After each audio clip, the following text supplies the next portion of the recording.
Hello everyone. आज मैं start कर रहा हूँ dehydration of alcohol. Organic chemistry की एक बहुत इंपॉर्टेंट रिएक्शन है डिहाइड्रेशन ऑफ एल्कोहल और एग्जामिनेशन पॉइंट ऑफ व्यू से बहुत ज़्यादा इंपॉर्टेंट है। तो हम बात करते हैं डिहाइड्रेशन ऑफ एल्कोहल की का मतलब ये है कि एल्कोहल से पानी निकालना। ठीक है, फॉर एग्जाम्पल हमारे पास एक एल्कोहल सबस्ट्रेट है, मतलब OH functional group containing molecule को कहा जाता है एल्कोहल।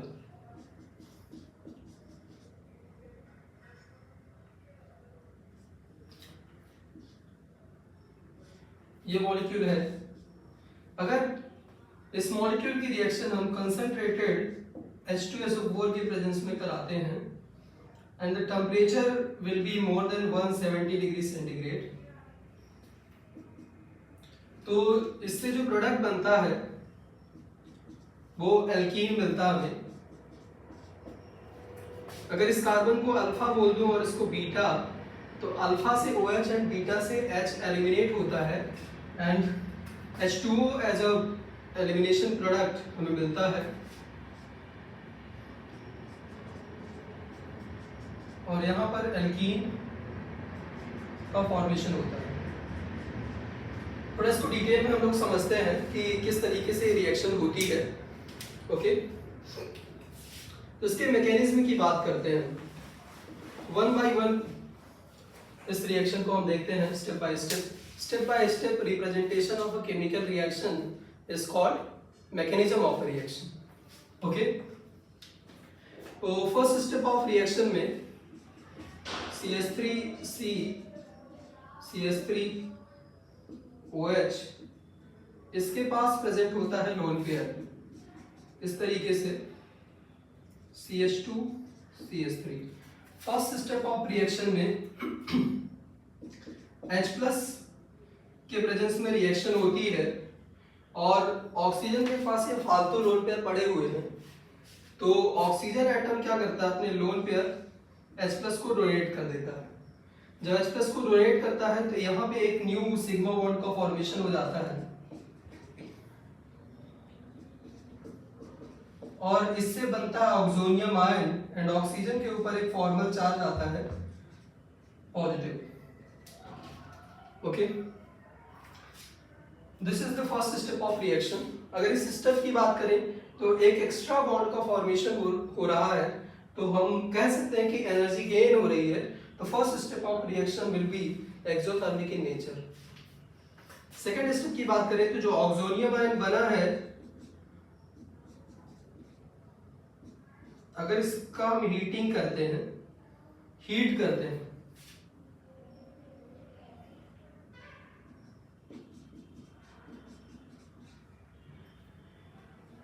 इसकी हीटिंग से यहां से H2O as a leaving group चला जाता है और कार्बोकेटायन का फॉर्मेशन होता है।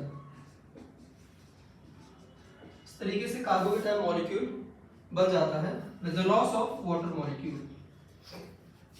अगले स्टेप में थर्ड स्टेप ऑफ रिएक्शन की अगर हम बात करें तो ये carbocation is basically carbocation is reaction intermediate, और रिएक्शन इंटरमीडिएट की नेचुरल टेंडेंसी है कि एक न्यूट्रल मॉलिक्यूल के फॉर्म में कन्वर्ट हो जाए। रिएक्शन इंटरमीडिएट क्या होते हैं? Reaction intermediates are those particles which are formed during the reaction and destroyed before the completion of the reaction. Okay, तो ये मॉलिक्यूल कार्बोकेटायन, यहाँ पे चूंकि हमने इसको बीटा बोला था और एक एडजेसेंट कार्बन एटम जिस पर पॉजिटिव चार्ज जुड़ा हुआ है, पॉजिटिव चार्ज है इसके ऊपर, उसको हम बोलेंगे बीटा। तो बीटा से H हम एलिमिनेट कर सकते हैं और जो प्रोडक्ट हमें मिलेगा सबसे पहले वो इस तरीके का मिलेगा with the loss of H+। यहां से H+ एलिमिनेट हो जाएगा, प्लस एक और पॉसिबिलिटी है इस प्रोडक्ट के बनने की, दैट विल बी दिस। यहाँ पर दो प्रोडक्ट हमें मिल रहे हैं रिएक्शन में।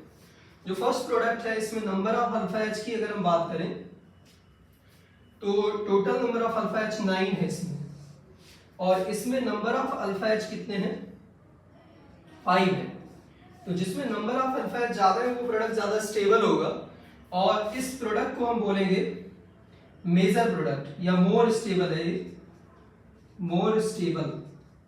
ये वाला प्रोडक्ट लेस स्टेबल है,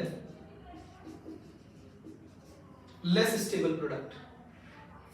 जो मोर स्टेबल प्रोडक्ट है वही मेजर प्रोडक्ट की तरह रिएक्शन में अपीयर होगा, और जो लेस स्टेबल है that will be the minor product of the reaction. Okay, फिर जो प्रोडक्ट मेजर प्रोडक्ट होता है या मोर स्टेबल होता है उसको कहा जाता है सेडजेफ एल्कीन, सेडजेफ एल्कीन। और जो माइनर बन रहा है उसको बोलेंगे हम Hofmann alkene, Hofmann alkene. Okay, एक बार रिव्यू कर लेते हैं रिएक्शन का मैकेनिज्म। अगर इस रिएक्शन के मैकेनिज्म की बात करें, फर्स्ट स्टेप में लोन पेयर डोनेट होगा, H+ एज अ इलेक्ट्रोफाइल यहाँ पर अटैक करेगा, तो लोन पेयर ऑक्सीजन डोनेट करके एक न्यू सिग्मा बॉन्ड का फॉर्मेशन होता है। इस मॉलिक्यूल को कहा जाता है oxonium ion, oxonium ion. Second step of reaction में हीट करने पे H2O एज लिविंग ग्रुप चला जाता है, और यहाँ पे कार्बोकेटायन का जनरेशन होता है, and the generation of carbocation will be the RDS और slowest step of the reaction. अब आप लोग सोच रहे होंगे कि यहाँ पर H2SO4 लिया है तो सिर्फ H+ पार्टिसिपेट कर रहा है, SO4 यहाँ पर रिएक्शन में पार्ट नहीं ले रहा, तो क्यों पार्ट नहीं ले रहा है इसका थोड़ा सा हम एक डिस्कशन करते हैं। जैसे H2SO4 ब्रेक हो जाएगा, H2SO4 एक स्ट्रॉन्ग एसिड है, ये ब्रेक हो जाएगा 2H++ SO4 2- में। SO4 2- का अगर स्ट्रक्चर बनाते हैं हम तो इस तरीके से दिखेगा, और इसके इक्वली कंट्रीब्यूटिंग रेजोनेटिंग स्ट्रक्चर बनेंगे। ठीक है, इक्वली कंट्रीब्यूटिंग रेजोनेटिंग स्ट्रक्चर होने की वजह से ये जो नेगेटिव चार्ज है ये हाईली स्टेबल है। अगर हाईली स्टेबल नेगेटिव चार्ज है तो रिएक्शन में पार्ट नहीं लेगा, और रिएक्शन में पार्ट नहीं लेगा तो इस तरीके के आयन को कहा जाता है स्पेक्टेटर आयन, स्पेक्टेटर आयन। तो SO4 2- स्पेक्टेटर आयन की तरह एक्ट करेगा, जबकि H+ रिएक्शन में पार्टिसिपेट करेगा।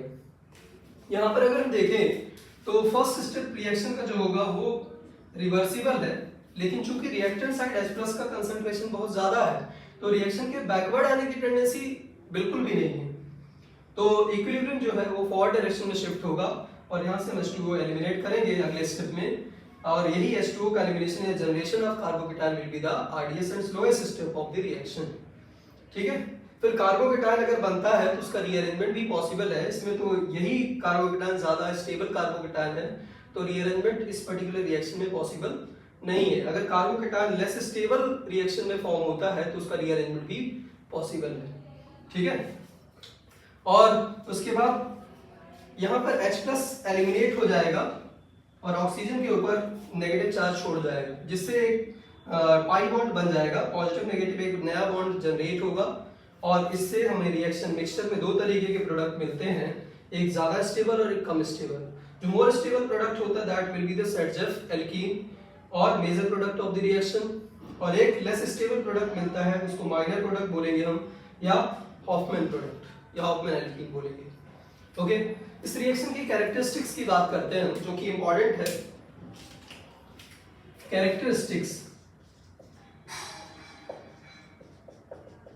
कैरेक्टरिस्टिक्स ऑफ रिएक्शन की अगर हम बात करें तो चूंकि ये रिएक्शन जो आपको दिख रही है इसमें H एंड OH मिलके एक वाटर मॉलिक्यूल के फॉर्म में एक बड़े मॉलिक्यूल से छोटे मॉलिक्यूल के फॉर्म में अलग हो रहे हैं, तो हम कह सकते हैं कि ये रिएक्शन का जो टाइप है that will be the elimination reaction, elimination reaction. Second point की अगर बात करें तो चूंकि इस रिएक्शन में जो कार्बोकेटायन फॉर्म हो रहा है वही RDS है, तो formation of carbocation will be the RDS, formation of carbocation will be rate determining step. ठीक है, थर्ड पॉइंट की बात करें तो जो रेट ऑफ रिएक्शन है that will be proportional to rate of reaction will be directly proportional to the stability of carbocation form. First form carbocation जो होगा उसकी स्टेबिलिटी के डायरेक्टली प्रोपोर्शनल होगा rate of reaction. Fourth point की अगर हम बात करें, इस रिएक्शन में अगर देखें हम तो इफेक्टिवली इस रिएक्शन में दो सिग्मा बॉन्ड ब्रेक हो रहे हैं और एक पाई बॉन्ड और एक न्यू सिग्मा बॉन्ड जनरेट हो रहा है। तो हम कह सकते हैं कि जो रिएक्टेंट मॉलिक्यूल था उसमें स्ट्रॉन्गर बॉन्ड प्रेजेंट थे और प्रोडक्ट मॉलिक्यूल में एक पाई बॉन्ड, जो कि pi bond comparatively sigma bond के कंपैरिजन में वीक होता है, उसका फॉर्मेशन हो रहा है। ठीक है, तो हम कह सकते हैं कि इस प्रोसेस में एनर्जी का एब्जॉर्प्शन होगा और ऐसी प्रोसेस को ऐसी रिएक्शंस को कहा जाता है एंडोथर्मिक रिएक्शंस। तो dehydration of alcohol is basically endothermic reaction. Endothermic reaction है। अगर इस रिएक्शन की फिजिबिलिटी की बात करें या स्पॉन्टेनिटी की बात करें हम, तो यहाँ पर डेल्टा H, चूंकि रिएक्शन एंडोथर्मिक है तो delta H should be greater than 0 और इट शुड बी पॉजिटिव। लेकिन अगर एंट्रोपी की बात करें डेल्टा S की, तो आप देख सकते हो रिएक्टेंट साइड एक सिंगल मॉलिक्यूल था, ये इससे दो नए मॉलिक्यूल जनरेट हो रहे हैं, तो इस केस में एंट्रोपी बढ़ रही होगी। अगर reactant side come number of molecule हैं, प्रोडक्ट में ज्यादा नंबर ऑफ मॉलिक्यूल अपीयर होते हैं, उस कंडीशन में क्या होता है, एंट्रोपी बढ़ रही होती है। तो delta S will be greater than 0 और it should be positive. It is also positive. अगर हम डेल्टा G देखें तो it will be equal to delta H minus T delta S। It will be equal to delta H minus T delta S। तो delta H positive है और यहाँ पर जो डेल्टा S है उसकी भी वैल्यू क्या आ रही है, पॉजिटिव आ रही है। तो हम देख सकते हैं कि ये पॉजिटिव नेगेटिव क्या आ जाएगा, नेगेटिव, और ये पॉजिटिव। तो अगर रिएक्शन को फिजिबल बनाना, हमें स्पॉन्टेनियस बनाना है, उस कंडीशन में जो T डेल्टा S वाला फैक्टर है वो क्या होना चाहिए, ज्यादा होना चाहिए, तभी ज्यादा नेगेटिव डेल्टा G की वैल्यू आएगी। डेल्टा G लेस देन 0 कब आएगा, जब T डेल्टा S की वैल्यू क्या है, ज्यादा है, मैग्नीट्यूड ज्यादा आएगा इसका। तो इसका मैग्नीट्यूड ज्यादा कब आएगा, जब टेम्परेचर बहुत ज्यादा होगा। तो such reactions are favourable at very high temperature. Endothermic reactions are favourable at high temperature. हम कह सकते हैं कि dehydration of alcohol is favourable at high temperature. Okay, so dehydration of alcohol is that kind of reaction which involve high temperature. Okay, अगली characteristic की बात करते हैं हम। अगर यहां पर हम देखें नेक्स्ट कैरेक्टरिस्टिक, इस रिएक्शन में हम देख पा रहे हैं कि जो कार्बोकेटायन बन रहा है वो ज्यादा स्टेबल, जितना कार्बोकेटायन बनेगा रेट ऑफ डिहाइड्रेशन उतना ज्यादा होगा। ठीक है, तो रेट की अगर बात करें, रेट लॉ एक्सप्रेशन अगर इसका लिखते हैं, that will be equal to K and concentration of oxonium ion, concentration of oxonium ion to the power 1. It means ये एक एलिमिनेशन रिएक्शन है and the power is equal to 1. So this is the first order elimination reaction. Dehydration of alcohol is first order elimination reaction. Okay, 6 point या 6 characteristic की बात करें तो concentration of H plus ion with respect to time equal to 0. Why? हम देख रहे हैं कि फर्स्ट स्टेप ऑफ रिएक्शन में H plus as electrophile reaction में यूज हो रहा है, लास्ट स्टेप ऑफ रिएक्शन में ये रिएक्शन मिक्सचर से बाहर भी चला जा रहा है। इसका मतलब ये है कि जो H plus का कंसंट्रेशन है उसमें कोई भी वेरिएशन या चेंज देखने को नहीं मिलेगा। तो with respect to time the concentration of H plus will be equal to 0। इसका मतलब ये है कि H plus only act as catalyst, ये कैटलिस्ट की तरह एक्ट करेगा। ओके, इस रिएक्शन की आगे कुछ कैरेक्टरिस्टिक्स और हैं जो हम डिस्कस करते हैं।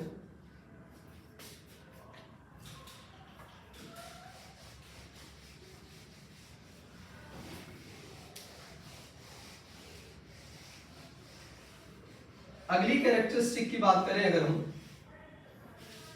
डिहाइड्रेशन ऑफ अल्कोहल में, 7th कैरेक्टरिस्टिक, अगर हम यहाँ पर कंपेयर करते हैं रेट का कंपैरिजन करें, अगर रेट का कंपैरिजन हम करते हैं, फॉर एग्जांपल हमारे पास CH3CHOH CH3 and CD3CHOH and CD3। यहाँ पे हमने आइसोटोप ले लिया है हाइड्रोजन का, ड्यूटेरियम। अगर इनमें रेट कंपैरिजन करें तो इन दोनों का रेट सेम ही आएगा, because in dehydration of alcohol kinetic isotopic effect is not applied.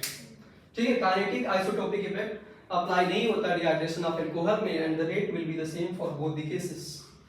Okay, at characteristic की बात करें हम, इसमें जो प्रोडक्ट मिल रहे हैं हमें, तो Saytzeff alkene and Hofmann alkene. Saytzeff alkene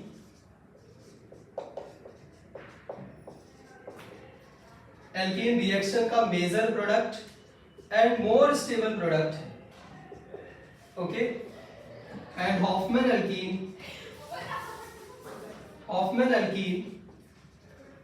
reaction का माइनर प्रोडक्ट या लेस स्टेबल प्रोडक्ट होगा। या इफेक्टिवली हम कह सकते हैं कि सर्जफ एल्कीन रिएक्शन मिक्सचर में ज्यादा परसेंटेज में प्रेजेंट होगा, जबकि हॉफमैन एल्कीन रिएक्शन मिक्सचर में कम क्वांटिटी में या कम परसेंटेज में प्रेजेंट होगा। अगर इस रिएक्शन के एनर्जी प्रोफाइल डायग्राम की बात करें, नाइन्थ कैरेक्टरिस्टिक इज, अगर वर्टिकल एक्सिस में या वाई एक्सिस में पोटेंशियल एनर्जी को प्लॉट करें और एक्स एक्सिस में टाइम या प्रोग्रेस ऑफ रिएक्शन को शो करें, तो यहाँ पर हम देख सकते हैं, अगर फर्स्ट स्टेप की बात करें इस रिएक्शन का, तो आप लोग देख सकते हैं फॉर्मेशन ऑफ ऑक्सोनियम आयन, एक एक्स्ट्रा बॉन्ड बन रहा है, तो इस केस में एनर्जी क्या होगी, रिलीज होगी। तो फर्स्ट स्टेप ऑफ रिएक्शन में एनर्जी रिलीज होगी, and second step of reaction में कार्बोकेटायन एक रिएक्शन इंटरमीडिएट का फॉर्मेशन हो रहा है। मतलब ये रिएक्शन का स्लोएस्ट स्टेप है। अगर ये स्लोएस्ट स्टेप है तो इसमें एक्टिवेशन एनर्जी बढ़ जाएगी और यहाँ पर कार्बोकेटायन का फॉर्मेशन होगा। ठीक है, उसके बाद चूंकि यही इस रिएक्शन का ये जो कार्बोकेटायन बन रहा है यही सबसे स्टेबल कार्बोकेटायन है एज इंटरमीडिएट, तो इसका रीअरेंजमेंट पॉसिबल नहीं है। तो इसके बाद सीधा हम प्रोडक्ट फॉर्मेशन का एनर्जी प्रोफाइल डायग्राम शो करेंगे। ठीक है, तो अगर मैं इस वाले प्रोडक्ट को ए बोल दूं और इसको बी बोल दूं और एनर्जी प्रोफाइल डायग्राम इन दोनों प्रोडक्ट को रिप्रेजेंट करूं, तो आप देख सकते हो कि ये प्रोडक्ट ए होगा और ये क्या होगा, बी होगा। चूंकि बी थोड़ा सा अनस्टेबल है, मतलब ए ज्यादा स्टेबल है, तो ए की एनर्जी कम एंड बी की एनर्जी ज्यादा होगी। ए की स्टेबिलिटी ज्यादा, बी का एनर्जी ज्यादा। ठीक है, तो ये इसका एनर्जी प्रोफाइल डायग्राम होगा। इसमें टोटल ट्रांजिशन स्टेट की बात करें तो कितनी बनेगी, जितने पीक एनर्जी प्रोफाइल डायग्राम में दिख रहे हैं वो सारे क्या शो करेंगे, ट्रांजिशन स्टेट को शो करेंगे। और एंड जितने भी लोकल मिनिमा दिख रहे हैं they will show reaction intermediate except product. Okay, तो यहाँ पर एक कार्बोकेटायन का फॉर्मेशन होता है और एक ऑक्सोनियम आयन बनता है। ठीक है, तो ये इसका एनर्जी प्रोफाइल डायग्राम है। इस पर कुछ क्वेश्चन प्रैक्टिस हम लोग करते हैं डिहाइड्रेशन ऑफ एल्कोहल पर। ठीक है, एक बार आप लोग इसको कॉपी कर लीजिए, आगे चलते हैं।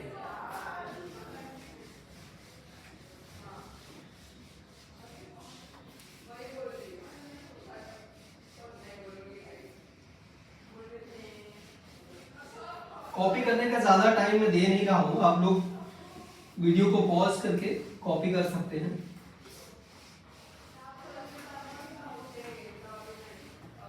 जैसे फॉर एग्जांपल इस पर किस टाइप के क्वेश्चन बनाए जा सकते हैं, हालांकि हमने जो कैरेक्टरिस्टिक्स डिस्कस किए थे, तो कैरेक्टरिस्टिक्स पर बेस्ड काफी सारे क्वेश्चन इस पर बनाए जा सकते हैं। जैसे डिहाइड्रेशन ऑफ एल्कोहल में थर्मोडायनामिक्स की बात करें हम, कि ये रिएक्शन हाई टेम्परेचर पर फेवरेबल है, ये लो टेम्परेचर पर फेवरेबल है, इस पर काफी क्वेश्चन पूछे जाते हैं। एनर्जी प्रोफाइल डायग्राम से क्वेश्चन पूछे जा सकते हैं, कितने रीअरेंजमेंट पॉसिबल है या कितने नंबर ऑफ स्टेप्स इन्वॉल्व है इस पर्टिकुलर रिएक्शन में, इस टाइप के क्वेश्चन बनाए जा सकते हैं। ठीक है, या कितने नंबर ऑफ प्रोडक्ट इस रिएक्शन में बनेंगे, टोटल नंबर ऑफ प्रोडक्ट कितने होंगे, और rate of dehydration of alcohol compare कीजिए फॉलोइंग एल्कोहल्स में। तो कुछ क्वेश्चन हम लोग करते हैं, compare rate of dehydration of alcohol. Compare rate of dehydration of alcohol. इस पर अगर कुछ क्वेश्चन मैं आप लोग को दूं सॉल्व करने के लिए, किस तरीके के क्वेश्चन बनते हैं तो एक बार आप लोग देख सकते हैं।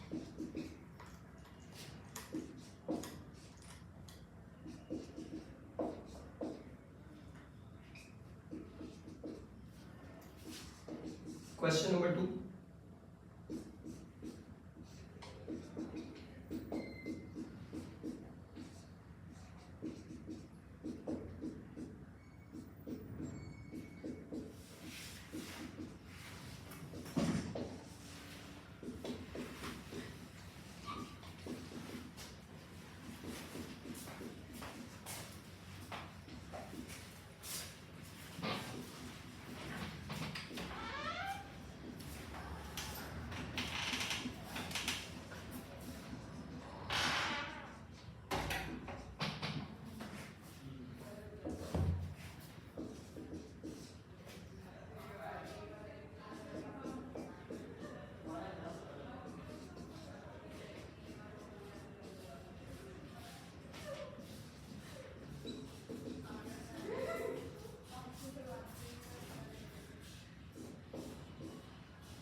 ये कुछ क्वेश्चंस हैं, इनको हम लोग देखते हैं किस तरीके से सॉल्व करते हैं।